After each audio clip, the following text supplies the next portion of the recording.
عليه وعلى آله. صلوا على نور أحمد الله نور المنازل يا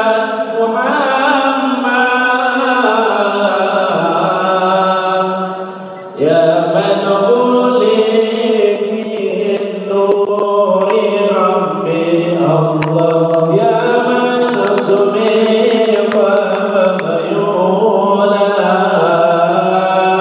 صلوا على نور أحمد الله نور المنازل يا محمد يا من خلق من نور ربي الله يا من سمي قبل يولد أهلا وسهلا بهم بالله يا من سكن وسط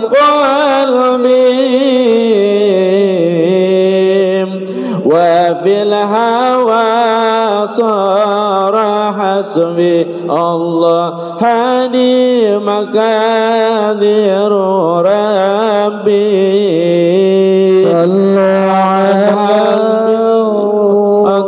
مثلي الله أنا العكايف في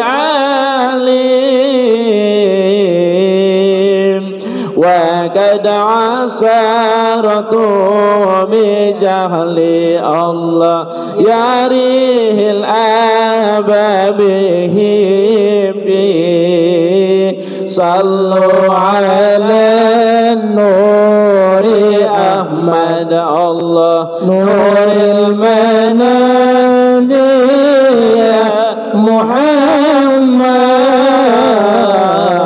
محمد يا من خلق من نور ربي الله يا من سمي قبل يولد يا من نادر عرني كتبع الله قد سمى ريح المحبة من لم يصوم المحبة الله فليس له قطة به قلبي معلق معهم الله في عرضهم وسماهم وليس عندي كما هم الله أريد بهم يوم جيبي صلوا على النور أحمد الله نور المنازل يا محمد يا من خلق من نور ربي الله يا من سمي قبل يولد كمل يقلب خصالي الله أيامها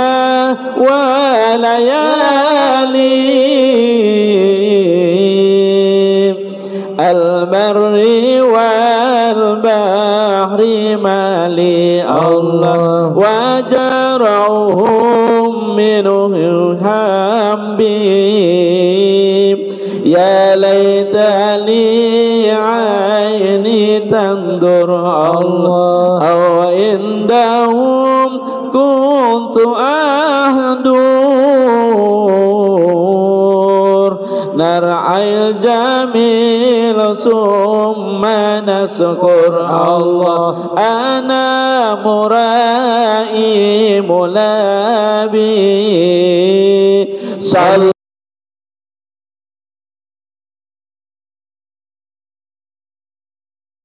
نور المنادي يا محمد يا من خلق من نور ربي الله يا من سميت فلا يولد اللهم صل وسلم وبارك عليه وعلى آله.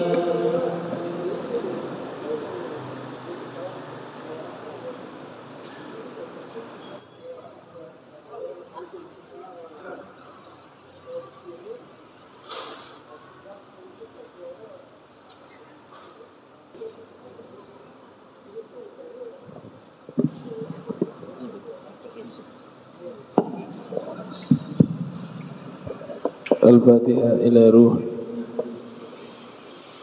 almarhumah Ibu Aisyah Sinin wa ila hadratin Nabi. Al-Fatihah. A'udzu billahi minasy syaithanir rajim. Bismillahirrahmanirrahim. Alhamdulillahi rabbil alamin. Arrahmanir rahim. Maliki yaumiddin. Iyyaka na'budu wa iyyaka nasta'in. Ihdinas siratal mustaqim. صراط الذين أنعمت عليهم غير المغضوب عليهم ولا الضالين آمين. الفاتحة بنية الشفاء إلى الروح والجسد. Ibu Haja Musna Agil. Al-Fatihah. A'udzu billahi minasyaitonir rajim. Bismillahirrahmanirrahim. Alhamdulillahi rabbil alamin. Ar-Rahmanir Rahim. Maliki yaumiddin. Iyyaka na'budu wa iyyaka nasta'in. اهدنا الصراط المستقيم صراط الذين أنعمت عليهم غير المغضوب عليهم ولا الضالين آمين. السلام عليكم ورحمة الله وبركاته. الحمد لله رب العالمين. اللهم صل وسلم على سيدنا محمد خاتم النبيين وعلى آله وصحبه أجمعين. أما بعد. سبحانك لا علم لنا إلا ما علمتنا إنك أنت العليم الحكيم. ربي اشرح لي صدري ويسر لي أمري واحلل عقدة من لساني يفقهوا قولي وسدد لساني واهدي قلبي بحق سيدنا محمد صلى الله عليه وآله وبارك وسلم. يا من هو في علوه كائن يا من هو في فعل حميد يا من هو في مجده متين. اللهم أكرمنا بنور الفهم وأخرجنا من ظلمات الوهم وارزقنا فهم النبيين وحفظ المرسلين وإلهام ملائكة المقربين.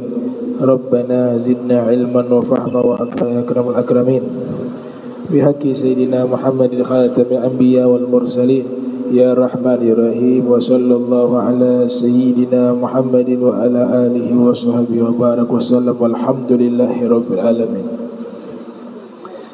Yang sama-sama kami muliakan Imam Masjid Al-Muttaqin Aminunji Albar mata'anallahu ta'ala bi tuli hayatihi wa umrih wa nafa'ana bihi wa bi ulum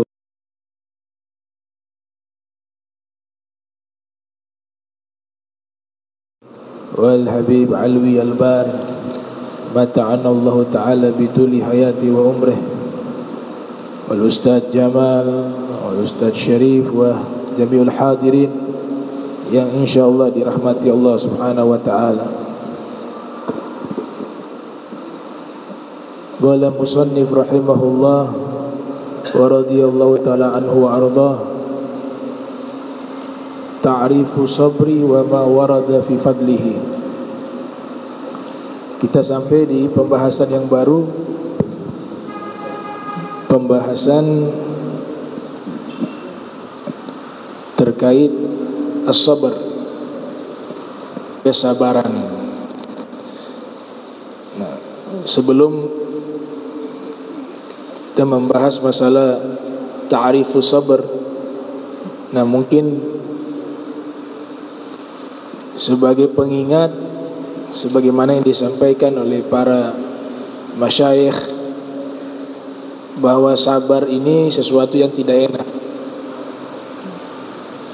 As-sabru kasibr. murrun fi madzakatihi walakin awaqibu ahla minal asal. Jadi doa jangan minta sesuatu yang tidak enak. Di antaranya jangan berdoa minta diberi kesabaran. Kalau kita berdoa minta diberi kesabaran, berarti kita sedang berdoa minta diuji. Karena sabar itu terlihat ketika diberikan imtihan, ujian oleh Allah Subhanahu wa taala. Jadi dalam doa jangan pernah meminta sabar. Jangan pernah meminta sabar. Dikatakan di sini wasabru wa huwa tsabatu 'ala al-kitabi was sunnah. Maksud dari sabar itu adalah ats-tsabat, keteguhan memegang ajaran Al-Qur'an dan sunnah. Itu disebut as-sabar. Bagaimana seseorang berpegang dengan ajaran-ajaran Islam dan dia bersabar menjalaninya, itulah yang dimaksud sabar dalam syariat. Huwa tsabatu 'alal kitabi was sunnati. Wagil, ada juga ulama yang berpendapat sabar itu adalah huwal wukuf ma'al bala'i bi husnil adab. Wukuf, dia tatkala tertimpa bala tapi masih bi husnil adab, masih bagus adabnya di saat tertimpa bala. Bagaimana orang yang akhlak dan husnul adab ketika ditimpa bala? Yang pertama, tidak meratapi. Tidak meratapi. Ya Allah, kenapa begini? Ya Allah, kenapa begitu? Ya Allah, lima. Ya Allah, lau. Ya Allah, kaif. Ini ada 3 kata pantangan. 3 kata pantangan.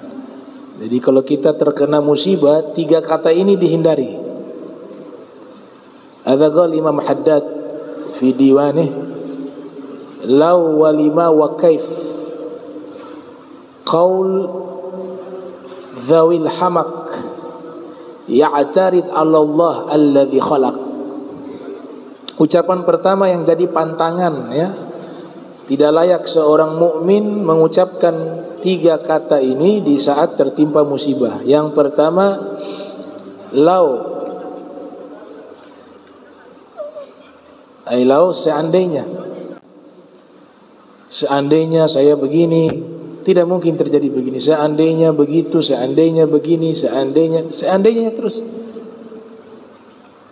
Kata Imam Haddad, hindari kata law ketika tertimpa musibah atau diberikan ujian oleh Allah Ta'ala.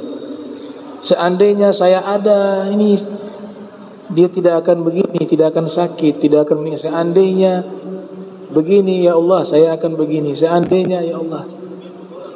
Itu kaum solihin paling anti mengucapkan kata lau ketika ditimpa musibah.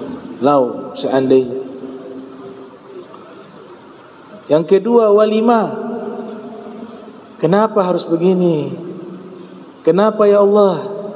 Kok saya terus yang diberikan musibah? Kenapa ya Allah? Ada saja masalah ya Allah. Kenapa? Kenapa ya Allah? 5. Yang ketiga, kaifa. Bagaimana ya Allah kok ini bisa terjadi?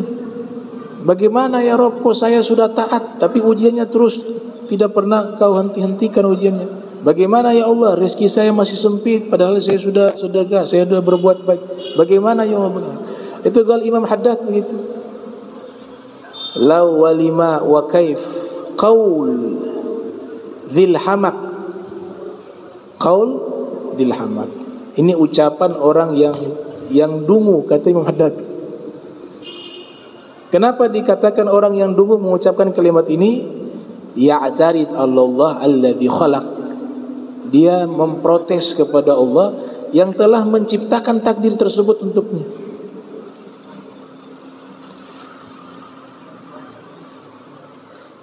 Dalam syair yang lain beliau katakan, beliau mengatakan, la yakthuru hammuk ma quddir yakun. La yakthuru hammuk ma quddir yakun. Jangan memperpanjang kesedihanmu, semua yang ditakdirkan tetap akan terjadi. La yadik sodruk fal hadith yahun. Jangan kau sempitkan dadamu ketika ditimpa musibah, ditimpa masalah ketika hidup di dunia.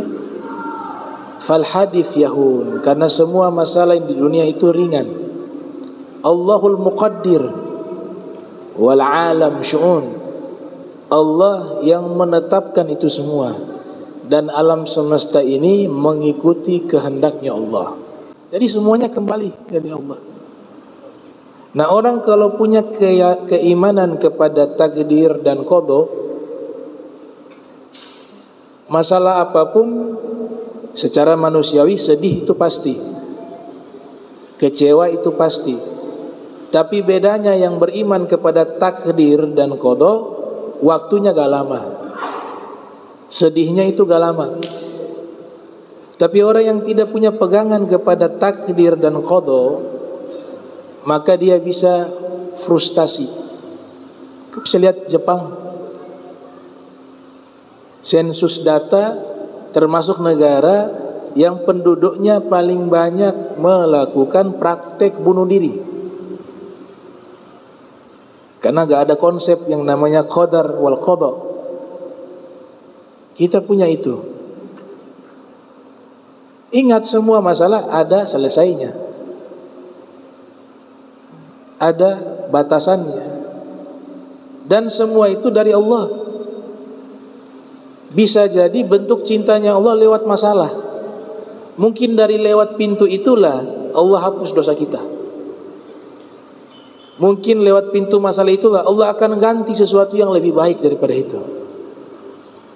Mungkin lewat pintu itulah Allah angkat derajat kita di akhirat.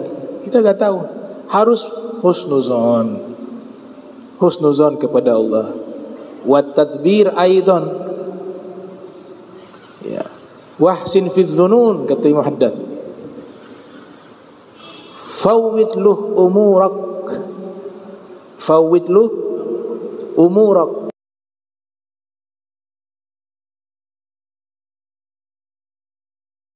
Dan berprasangka baiklah kepadanya. Wahsin fi dzunun. Jangan sampai gara-gara masalah yang tadinya taat jadi tukang maksiat. Gara-gara masalah yang tadinya pakai hijab, karena masalah sama manusia, sama suaminya, sama ya sahabatnya yang sudah bagus pakai hijab, gara-gara masalah dibuka hijabnya. Ini seakan-akan marah kepada Allah. Yang salah ini makhluk, kenapa yang disalahkan Allah? Nah, itu yang dikatakan, jangan mengucapkan lau ketika ditimpa musibah, walima wa kaif, qaulu dzil hamak, ya'tarid Allah alladzi khalaq wa qada wa qaddar kulla syai'.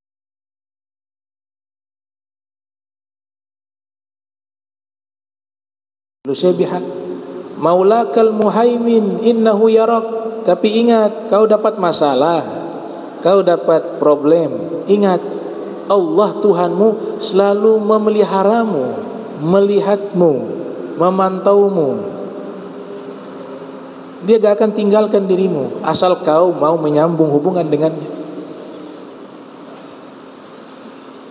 Idza ahabballah abda ibtala hatta yasma'a du'aahu. Allah Ta'ala apabila mencintai seorang hamba, ada kalanya Allah Ta'ala ekspresikan rasa cintanya itu dengan berikan bala, ujian kepada hambanya. Untuk apa? Untuk dia mendengar permohonan hambanya kepadanya. Orang kalau ditimpa masalah, itu biasanya cepat ingat kepada Allah, cepat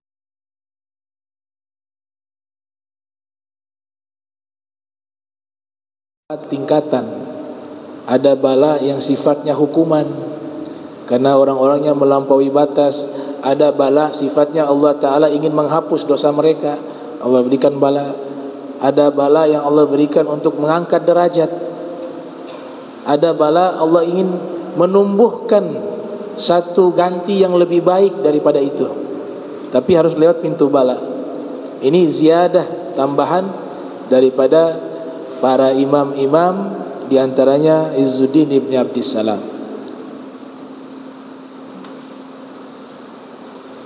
Kemudian dikatakan di sini bahasa Al-Quran disebut dengan sobrun jamilun, sabar yang indah. Sabar yang indah itu la syakwa fih, tidak protes terhadap ketentuan Allah Ta'ala. Kalau orang bertanya gimana keadaanmu, aduh saya tidak enak badan, itu bukan protes, itu tidak masalah.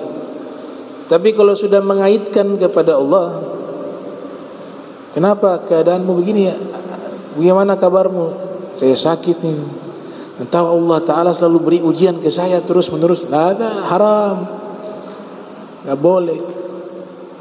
Waktu yang Allah beri nikmat gak pernah dia ingat. Dikasih nikmat puluhan tahun, dikasih ujian 1 bulan. Yang 60 tahun kemarin nikmat, pernah gak kau syukur setiap hari, setiap detiknya, setiap menitnya? Dalam waktu 60 tahun ada 2-3 masalah. Yang 3 masalah ini yang diingat. Tapi nikmat yang Allah berikan puluhan tahun itu tidak pernah dia syukuri, tidak pernah dia ingat, tidak pernah dia menyadari itu pemberian Allah Ta'ala. Ya. Kemudian dikatakan di sini wakil huwa habzun nafs 'ala al-ibadati wa masyaqqiha. Yang namanya sabar, definisi berikut adalah menahan diri, bersabar di saat melaksanakan ibadah. Ternyata sabar ini juga dibutuhkan di saat melaksanakan ibadah. Ibadah yang paling banyak sekali, ibadah yang paling membutuhkan sabar itu nomor 1 apa? Sholat 5 waktu. Tiap hari gak ada libur, ya, gak ada cuti. Puasa ya setahun sekali, Ramadan wajib 30 hari atau 29 hari, habis itu selesai, setahun lagi ketemu. Tapi yang satu ini tiap hari, gak kenal mau sehat mau sakit, mau safar lagi safar atau di tempat tinggal, diwajibkan terus menerus. Allah katakan ini satu ibadah yang butuh kesabaran.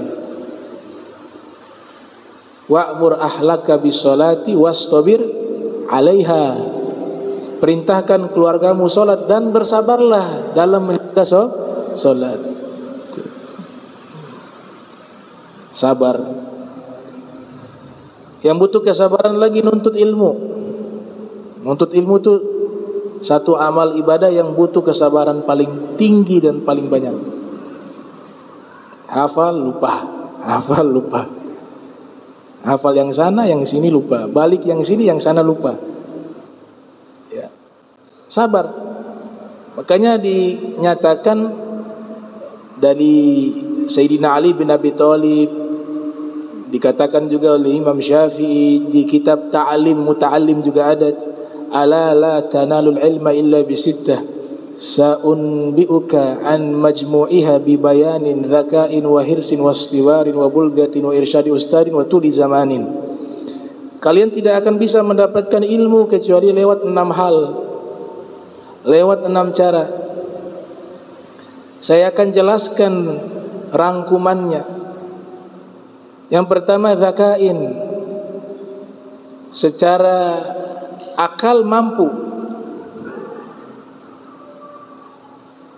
sehat akalnya, mampu memahami pelajaran, mampu menghafal, dzaka'in, wahirsin, punya semangat yang luar biasa, rakus dalam menuntut ilmu.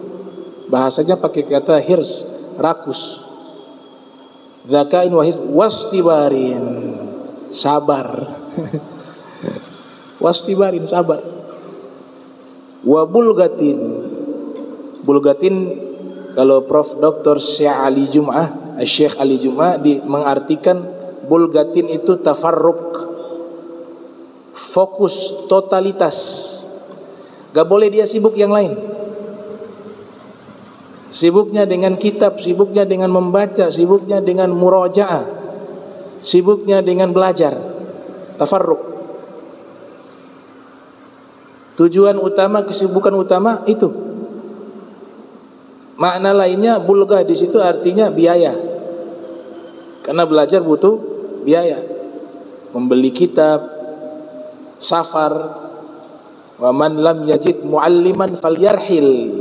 Siapa yang tidak mendapati guru di tempat tinggalnya, falyarhil, pergi keluar daerah, keluar kota, nuntut ilmu. Butuh biaya. Wa irsyadi ustaz. Nah ini penting. Ada guru.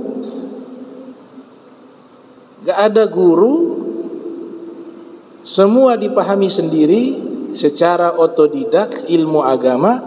Akhirnya datang gurunya syaitan.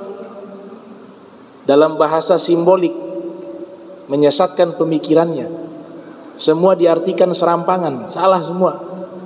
Kata Imam Haddad, orang yang belajar ilmu agama tanpa guru, kalaupun benar, salahnya lebih banyak. Ada benarnya sedikit, tapi salahnya akthar, al-khoto akthar minaf shawab. Salahnya akan lebih banyak daripada yang benar. Man la syaikha lahu fa syaikhuhu syaitan. Orang yang belajar tanpa guru, maka gurunya adalah syaitan. Kemudian yang keenam, tuluz zaman. Gak sesaat, puluhan tahun belajar. Gak cukup 1, 2 tahun, 3 tahun, 4 tahun, 5 tahun. Begitu juga walaupun belajarnya lama, 12 tahun, 13 tahun, tapi dari awal belajar malas-malas, ya sama. Hatta 20 tahun. Jadi maknanya tuluz zaman, waktunya lama, belajarnya yang benar. Belajarnya sungguh-sungguh, mujahadah. 1, 2, 3. Kalau di Madrasah Ats-Tsaqafah Al-Islamiyah di Bukit Duri, Sayyidul Walid Al-Habib Abdurrahman bin Ahmad As-Sagaf, itu kelasnya sampai 10-11 kelas. Jadi seingat saya itu satu kelas 2 tahun. Kalau ada 10 kelas berapa itu? 20 tahun. 20 tahun baru sudah disahkan untuk mengajar. Atau 10 tahun tapi sudah dapat izin dari guru. Berarti apa? Tuluz zaman. Tuluz zaman. Kita dapati para ulama-ulama besar berguru kepada gurunya. Ibn Hajar Al-Asqalani misalnya berguru kepada Al-Iraqi, Zainuddin Al-Iraqi. Kurang lebih ya, 18, 16, saya lupa riwayatnya, sekitar 16 atau 18 tahun. Begitu juga guru-guru lainnya, mereka bertalaki, itu waktu sangat panjang ya, sangat lama. Jadi ilmu butuh tuluz zaman, waktu yang panjang. Nah, waktu yang panjang ini dibutuhkan kesabaran. Dia murajaah, dia menghafal, dia membaca, ya, membaca kitab dan seterusnya. Ini butuh kesabaran. Jadi sholat, nuntut ilmu itu paling butuh kesabaran. Ya. Adapun yang lain, haji, umroh, sesaat saja, enggak terlalu lama. Walaupun juga tetap butuh yang namanya kesabaran. Sabaran berpisah dengan tempat tinggal, berpisah dengan keluarga. As-safar qit'atun minal azab, kata Rasul. Ya, safar itu potongan bagian dari azab. Kenapa dikatakan safar itu bagian dari azab, potongan azab? Karena pertama berpisah dengan keluarganya, meninggalkan kampung halamannya. Makannya juga sudah tidak seperti biasa. Kemudian juga masalah capek, lelah, ya, perjalanan jauh. Itu Nabi katakan as-safar qita'atun minal azab. Safar itu potongan dari azab. Sebab itulah Allah membolehkan kita dalam keadaan safar, pahalanya lebih besar, solatnya jama' dan qasar. Ya. Pahalanya lebih besar. Disebut solatul safar atau solatul musafir. Kemudian yang berikut tadi, sabar dalam melaksanakan ibadah. Itu kesabaran yang pertama. Di sini ulama menyatakan kesabaran yang kedua alal masaib wa hararatiha, tertimpa musibah. Dikatakan di dalam hadis Rasul, as-sabru 'inda sadamatil ula. As-sabru 'inda as-sadamatil ula. Sabar itu dihitung di benturan yang pertama. Oh, itu berat. Ya. Jadi pertama kali musibah dia sabar, itu namanya sabar. Kalau setelahnya itu dikatakan sedang latihan sabar. Kita gak lulus semua. Benturan pertama baru sabar, itu kan luar biasa. Artinya terkena musibah, di awal terkena musibah dia sudah mampu bersabar. Itu disebut sabar dalam hadis. Innama as-sabru 'inda as-sadamatil ula. Ada lafaz innama lil hasr, mengkhususkan bahwa sabar itu hanya ini, benturan pertama. Nah, ada hadis yang juga menjadi kajian di dalam ilmu ta'wil mukhtalafil hadis, ya, karya Al-Imam Ibnu Qutaibah dalam kitab Ta'wil Mukhtalafil Hadis, terkait dengan masalah kesabaran. Dan ada satu ilmu yang sangat penting yang harus kita terapkan saat ini juga. Jangan tunggu besok, pulang dari rumah saat ini sampaikan. Apa itu hadisnya? Innal mayyita yu'adzabu bibukai ahlihi alaih. Sesungguhnya mayat itu, orang yang meninggal itu, diazab di dalam kuburannya sebab tangisan keluarganya kepadanya. Riwayat ini setelah wafatnya Rasul terjadi perbedaan paradigma di kalangan para sahabat. Ada yang memahami secara zahir, semua yang wafat kemudian keluarganya menangisinya, dia diazab. Ini yang memahami secara zahir, secara tekstual. Ditanyakan hal ini kepada Ibnu Umar. Ibnu Umar, wahai Ibnu Umar, kami mendengar hadis Nabi mengatakan si mayyit, orang yang wafat itu diazab di dalam kuburannya sebab tangisan keluarganya kepadanya. Ma murad bihadzal hadis? Apa yang dimaksud di hadis ini? Kata Ibnu Umar sesuai teks, ya, kalau ada seseorang meninggal, keluarganya menangis terus tanpa henti, maka dia diazab. Mereka belum puas dengan penjelasan ini, karena di dalam Al-Quran itu ada isyarat bahwa amalan orang itu tergantung amalnya. Yang melakukan orang lain, kok yang ditimpa azabnya si mayit. Ini dalam konsep Al-Quran, dosa jariyah itu ada, tapi dosa orang lain dipikul orang lain tidak ada. Dosa pribadinya nih, sedekah jariyah ada, dosa jariyah juga ada, tapi dosa orang lain, azabnya kepada orang lain tidak ada. Itu nanti pembahasan panjang di dalam kitab Izzuddin Ibn Abdi Salam. Maka mereka datang ke Sayyidah Aisyah, bertanya, wahai Sayyidah Aisyah, wahai ummul mukminin, ibunya orang beriman. Ini hadis ini maksudnya apa? Innal mayyita yu'adzabu bibukai ahli alaihi. Orang yang meninggal diazab dalam kuburannya sebab tangisan keluarganya. Maka jawaban beliau menceritakan asbabul wurud.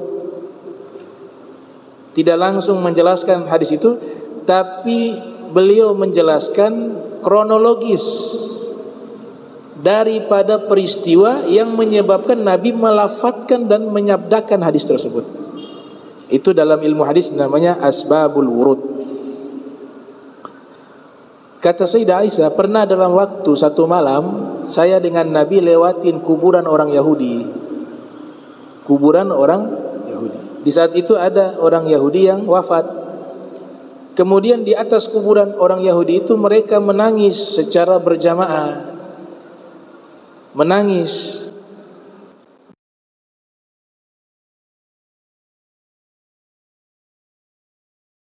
Itu tradisi orang Yahudi, kalau ada orang yang meninggal itu, ada yang banyak menangis kepada mereka, itu dianggap satu hal yang disebut dengan pengakuan dia sebagai orang yang sangat baik. Tapi dibayar. Jadi dikasih bayar dulu. Dikasih wasiat kemudian dibayar. Ini saya bayar ya, saya kasih wasiat kalau saya meninggal ajak keluarga kalian sebanyak-banyaknya orang, bagi uang kepada mereka, tangisi saya ketika saya mati. Jadi Nabi katakan begitu. Nah, orang yang wafat model begini kemudian kasih wasiat untuk agar ditangisi, diratapi, maka tangisan mereka itu akan menyebabkan si mayit itu diazab dalam kuburan. Itu penjelasannya yang benar. Nah, di sini butuhnya kesabaran dari keluarga. Menangis, meneteskan air mata tidak dilarang, tapi yang dilarang adalah meratapi. Laisa minna man latamal khudud wa syaqqal juyub wa da'a bi da'awatil jahiliyah.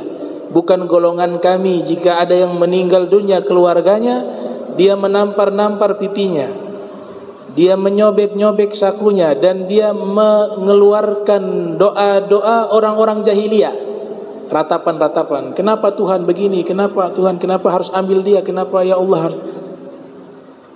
Itu yang diharamkan.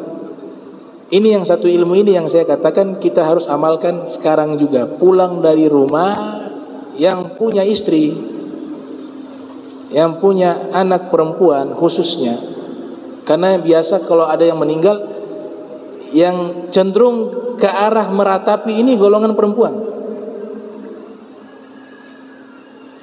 Ini bisa dilihat di kitab Irsyadul Ibad ada, atau juga dalam nukilan kitab Fathul Mu'in, kalau tidak salah juga ada nukilannya itu, di mana musannif pengarang kitab mazhab Syafi'i, Syekh Zainuddin Malibor, beliau mengatakan begini: kalau satu saat ada yang meninggal dunia, seorang laki-laki meninggal dunia, dia meninggalkan anak perempuannya, istrinya. Kemudian di saat meninggal dunia lelaki tersebut, istrinya meratapi, menangis, tidak terima suaminya meninggal. Anak perempuannya juga begitu, tidak terima ayahnya meninggal. Dia diazab di dalam kuburannya. Kenapa? Karena dia tidak mendidik mereka untuk meninggalkan ratapan ketika dia meninggal dunia. Makanya beliau katakan dia harus berikan wasiat kepada mereka. Wasiat, didik istri dan anak. Kita ini hidup gak selama-lamanya. Satu saat kalau memang saya meninggal duluan, ya kan nggak tahu, siapa tahu dia duluan. Satu saat kalau saya meninggal duluan, saya mohon ya jangan kau meratapi saya. Nah, begitu juga. Wahai anak perempuan, kalau ayah meninggal, kalau abah meninggal, kamu jangan ratapi ya. Sedih sesaat usahakan.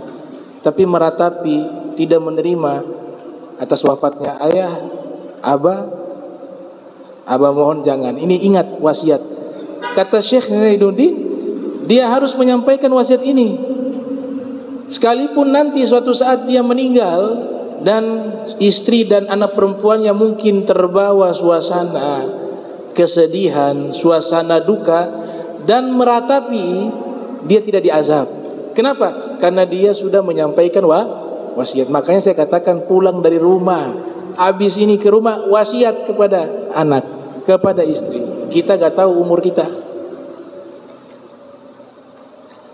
Nah, beliau katakan kalau tidak kasih wasiat, kena dia. Mereka ratapi, kita yang kena. Karena sebab apa? Kita gak didik mereka. Kan yang wajib kita, kepala rumah tangga, yang wajib mendidik anak istri kita.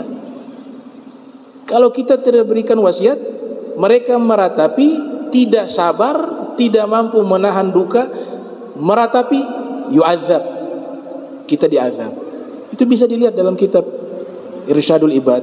Makanya diberikan wasiat itu berkaitan dengan sabar. Dan sabar yang ketiga di sini, wa anil munhiyat wasyahawat waladzatiha. Sabar menahan diri dari hal-hal yang diharamkan Allah Subhanahu wa taala, baik syahwat dan kelezatan-kelezatannya. Kita tahu bahwa neraka dikelilingi oleh hal-hal yang lezat. Hal-hal yang lezat. Maksiat-maksiat itu lezat karena sesuai dengan dorongan syahwat. Hujibat al-jannatu bil makarih. Sebaliknya surga dikelilingi oleh hal-hal yang tidak enak. Mau cari surga makin dekat, sholat malam, tahajud, lagi tidur enak, suruh bangun. Tapi di situ surga. Lagi tidur enak, bangun sholat subuh. Lagi asik main bola, azan, suruh berhenti main bola, sholat. Gak enak. Tapi kita harus tahu tidak enak kita di situ, disitulah surga kita. Karena tidak enaknya dalam rangka ibadah kepada Allah Ta'ala. Tapi kalau neraka, hujibat an-nar bisyahwat waladzat. Wah, neraka enak-enak. Tidur gak pernah sholat, enak. Orang azan tidur, gak keganggu aktivitasnya. Lagi subuh tidur, enak. Bangun sarapan, luar biasa, enak sekali hidupnya. Zina, enak. Ganti pasangan sana, pasangan sini, naudzubillah min dzalik, enak. Membuang waktu, enak. Mencuri, enak mencuri. Bukan haknya dia, dia gak kerja, tahu-tahu dia ngambil, dapat, enak, dia rasa senang. Tapi ingat, di situ neraka. Di situ neraka. Hadza qaul Rasul sallallahu alaihi wasallam. Makanya ketika konsep ini yang kita gunakan, para aulia, para sulaha, mereka sampai ke level yang kita anggap itu tidak enak dalam ibadah, bagi mereka terbalik. Disitulah kenikmatan. Disitulah keindahan, disitulah puncak daripada kebahagiaan di dunia dan di akhirat. Imam Ibrahim bin Adham mengatakan, seandainya para raja-raja itu tahu apa yang kami rasakan saat ini, maka niscaya mereka akan mendatangi kami, berperang dengan kami untuk mengambil kenikmatan yang kami miliki. Apa kenikmatannya? Ma'rifatullah.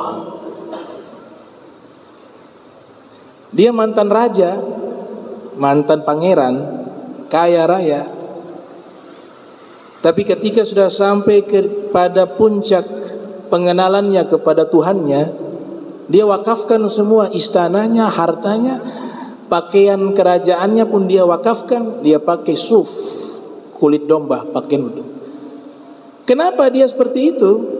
Karena dia sudah mendapatkan sesuatu yang jauh lebih nikmat di dunia ini, yaitu ma'rifatullah. Maka dia katakan, kalau para raja tahu apa nikmat yang saya dapatkan saat ini, mereka akan memerangi saya untuk mengambil kenikmatan yang saya miliki, yaitu ma'rifatullah. Nah, ini kita harus minta, ya Rabb, istighfaruna yahtaju ilal istighfar. Ya Allah, istighfarnya kami butuh kepada istighfar. Kami sampai saat ini begini-begini saja, belum pernah dapati apa yang mereka rasa. Bisa tidak kita dapatkan apa yang mereka dapatkan? Bisa. Bagaimana caranya? Ikut cara mereka, ikut ibadah mereka, ikut mujahadah mereka, ikut kesungguhan mereka, ikut kebersihan hati mereka, ikut niat mereka, ikut seluruhnya dari mereka. Kita akan rasakan apa yang mereka rasakan. Dan yang mereka rasakan itu adalah warisan Nabi Muhammad. Karena semuanya bersumber dari Rasul Muhammad sallallahu alaihi wasallam. Kalau tidak ada Nabi Muhammad, enggak ada aulia. Kalau tidak ada Nabi Muhammad, tidak ada anbiya. Para nabi tidak ada. Kalau tidak ada Nabi Muhammad, tidak ada para rasul. Kalau tidak ada Nabi Muhammad, tidak ada alam semesta.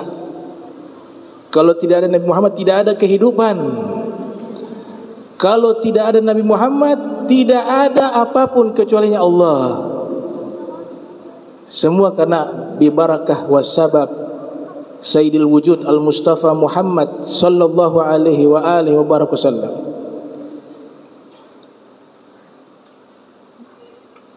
Jadi capek, sabar sedikit di dunia. Ya, para sufi mengatakan sumu anid dunya waftiru fil akhirah. Puasa sebentar di dunia, kalau buka puasanya nanti di surga. Sayyidina Ja'far At-Tayyar di Ghazwatul Mu'tah, perang Mu'tah, berperang jihad bersama Zaid ibn Haritha, bersama Abdullah bin Rawaha. Belum pernah dalam sejarah Nabi memerintahkan sahabat jihad, kemudian sudah ditentukan komandannya sampai 3 orang. Itu belum pernah. Nabi sudah mengetahui firasat bahwa akan terbunuh komandan pertama diganti komandan kedua, komandan kedua akan terbunuh diganti komandan yang ketiga. Yang pertama diperintahkan kepada Sayyidina Zaid ibn Haritha menjadi pemimpin. Kemudian yang kedua Sayyidina Ja'far ibn Abi Thalib. Kata Nabi, kalau Zaid ibn Haritha meninggal, bendera kepemimpinan ini diberikan kepada Sayyidina Ja'far. Dan seandainya Sayyidina Ja'far meninggal dunia, bendera ini diberikan kepada Abdullah bin Rawaha. 2 orang, yang satu anak angkat Nabi, dulu disebut Zaid bin Muhammad. Sayyidina Ja'far sepupunya Rasul, saudara kandungnya Imam Ali bin Abi Thalib. Singkat cerita, terjadi peperangan. Fir riwayah itu mereka menghadapi musuh jumlahnya 150.000 orang, mereka hanya 3.000 orang. Umat Islam 3.000 orang menghadapi 150.000 orang Romawi, gak ada yang lari. Bahkan dikatakan oleh Az-Zahabi, peperangan ini draw, imbang, tidak ada yang kalah, tidak ada yang menang. Dikatakan dalam satu riwayah, yang menang kaum muslimin. Singkat daripada kisah, terjadi peperangan, ternyata benar Zaid bin Haritha terbunuh, diganti oleh Sayyidina Ja'far. Sayyidina Ja'far berperang, tangannya terputus kanan, tangan kirinya terputus. Kemudian di bagian depan tusukan, 90 tusukan semuanya di depan. Di belakang gak ada luka. Artinya beliau tidak pernah mundur, maju terus. Sampai selesai peperangan, beliau dalam keadaan kritis. Ada beberapa sahabat ditugaskan mencari sahabat-sahabat yang lainnya, mungkin masih ada yang selamat. Mereka periksa satu persatu. Tiba saatnya sampai kepada Sayyidina Ja'far, beliau masih hidup. Waktu itu sudah mendekati waktu maghrib. Maka diambilkan air untuk diberikan minum kepada Sayyidina Ja'far. Ayo minum Sayyidina Ja'far. Kata Sayyidina Ja'far, la jangan. Ana shaim. Saya lagi puasa. Ya Ja'far, wahai Ja'far, kau dalam keadaan sekarat. Minum saja tidak apa-apa, batalkan saja puasamu. La. Saya berharap jika saya tidak bisa berpuasa di dunia, mudah-mudahan saya bisa buka puasa di surganya Allah. Meninggal beliau. Yang lainnya diperiksa jenazahnya, banyak yang meninggal. Didapati ada 3 orang kritis minal muslimin, dari sahabat-sahabat Nabi. Kritis 3 orang. Yang satu dikasih air, minum, jangan. Kasih saudara saya di sebelah, dia lebih butuh.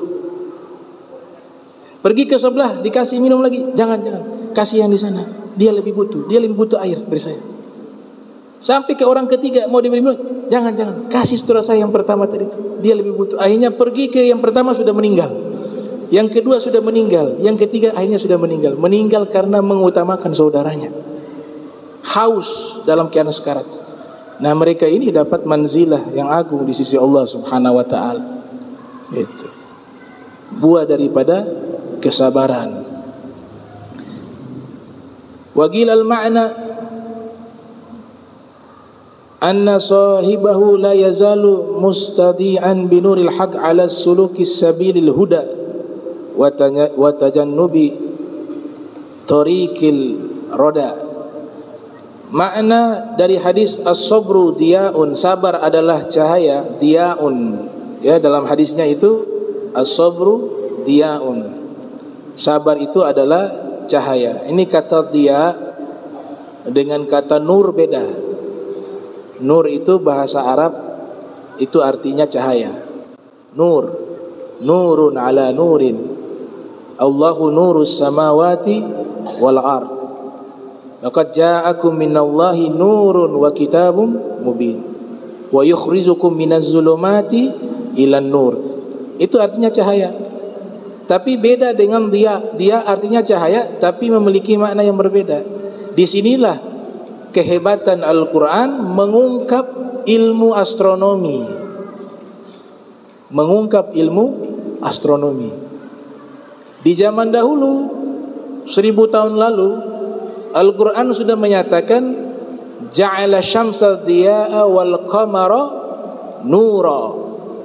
Dia Allah yang menjadikan matahari itu bercahaya menggunakan lafaz diya'a. Dan dialah Allah yang menjadikan bulan nura, bercahaya. Syamsa diya'a wal qamara nura. Ternyata saya pernah membaca satu kitab karya Fakhruddin Ar-Razi,